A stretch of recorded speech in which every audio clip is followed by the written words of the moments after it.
wa ahlu baiti amanun li ummati.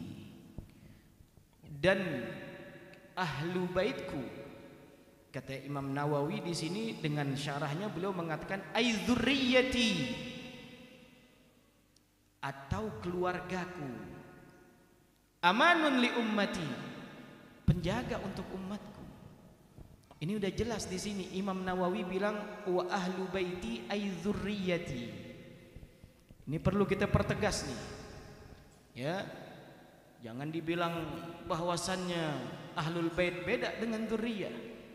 Kita pahami ahlul bait yang namanya keluarganya Nabi. Yang pertama, pendapat pertama memang ada beberapa pendapat. Pendapat yang paling kuat daripada yang dimaksud dengan ahlu bait. Ini lagi rame nih Pak Buni. Ini perkara lagi rame. Daripada nasabnya baginda Nabi besar Muhammad sallallahu alaihi wasallam. Ya, melalui nasab daripada Sayyidina Al-Muhajir ilallah Ahmad bin Isa Ar-Rumi bin Muhammadin Nagib. Ya, Masya Allah. Bahwasannya yang pertama yang dimaksud dengan ahlu baiti, ahlul bait, keluarganya Nabi.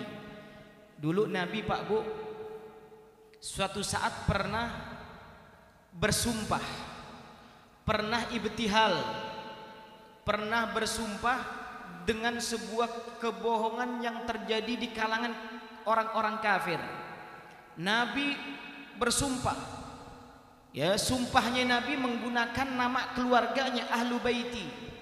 Ya, tatkala itu yang hadir Rasulullah sallallahu alaihi wasallam, wa Sayyidah Fatimah putri Nabi, Imam Ali radhiyallahu anhu, Imam Hasan wal Husain, cucunya dua baginda Nabi besar Muhammad sallallahu alaihi wasallam. 5 orang ini yang disebut dengan ahlul kisah, disebut dengan ahlul kisah. Biar paham nih, ahlul kisah itu 5 orang. Rasulullah sallallahu alaihi wasallam, kemudian siapa?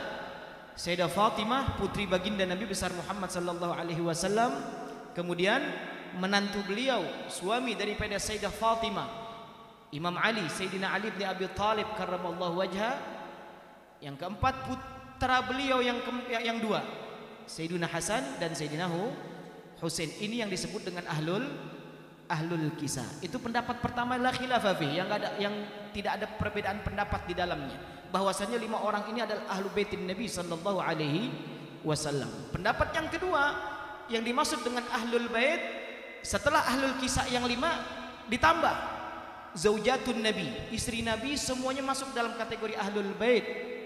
Zaujatun Nabi masuk dalam kategori ahlul bait wa dzurriyyati, dan keluarganya semua baginda Nabi besar Muhammad sallallahu alaihi wasallam, termasuk para habaib, termasuk para habaib, ya, masuk daripada kategori ahlu baiti Rasulullah sallallahu alaihi wasallam. Jadi kita nggak bisa pungkiri bahwasannya yang namanya habaib merupakan keluarganya baginda Nabi besar Muhammad sallallahu alaihi wasallam. Kalau maupun ada pendapat yang ketiga ditambahkan, memang ada yang menyebutkan daripada Bani Hashim dan juga Bani Abdul Muttalib, ya, itu masuk dalam kategori ahlul bait dalam pendapat yang ketiga. Cuman ini pendapat daripada Bani Hashim dan Bani Abdul Muttalib adalah yang disebut fi maqamiz zakah. Maqam zakat itu artinya orang-orang yang tidak boleh menerima zakat, yang tidak boleh menerima zakat. Jadi yang namanya keturunan Bani Hashim, keturunan Bani Abdul Muttalib nggak boleh menerima zakat. Ya Bu ya, Pak ya. Ini pendapat yang ketiga. Pendapat selanjutnya daripada kaum muslimin masuk fi maqamid du'a, daripada makam orang-orang yang bertakwa di hadapan Allah Subhanahu wa taala. Ala kulli hal, bahwasannya yang disebut dengan dzurriyyahnya baginda Nabi besar Muhammad sallallahu alaihi wasallam adalah ahlul bait. Maka Imam Nawawi beliau tatkala mensyarahkan kalimat ahlul bait, kata beliau ai dzurriyyati, adalah termasuk keluargaku, daripada keturunan-keturunan Rasulullah sallallahu alaihi wasallam sampai akhir zaman, sampai akhir zaman. Ya, kalau kita ke Hadramaut, ya, daripada makam keturunan habaib kita yang disebut dengan Ba'alawi, yang bersumber daripada Sayyidina Alawi Ibn Ubaidillah Ibn al-Muhajir ilallah, yang disebut Sayyidina Alawi, kuburannya ada di sana. Sayyidina Ubaidillah juga ada kuburannya di sana. Kemudian Ibnul Muhajir, Ahmad bin Isa, ada kuburannya di sana. Ada semua. Ya, mereka adalah orang-orang besar, orang-orang mulia daripada kalangannya, keturunannya baginda Nabi besar Muhammad sallallahu alaihi wasallam. Hati-hati. Ya, saya punya guru, kami punya guru Kiai Syukron Makmun sudah pesan. Kata beliau apa Pak Bu? Masalah mencintai ahlul bait, masalah mencintai daripada dzurriyyahnya baginda Nabi besar Muhammad sallallahu alaihi wasallam itu adalah hak masing-masing orang. Hak prerogatifnya kita. Bahkan beliau bilang jangan ngajak-ngajak saya untuk membenci habaib. Jangan ngajak-ngajak saya untuk membenci mereka. Ya, karena itu adalah hak saya. Ya, kata saya punya guru Kiai Syukron Makmun. Jadi ini semua sudah jelas, bahkan Rasulullah sallallahu alaihi wasallam memberikan peringatan kepada kita, Pak.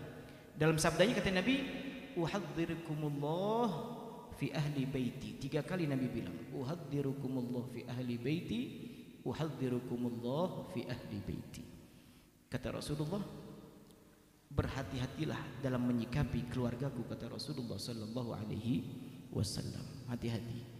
Ya, udah dapat peringatan dari baginda Nabi besar Muhammad sallallahu alaihi wasallam.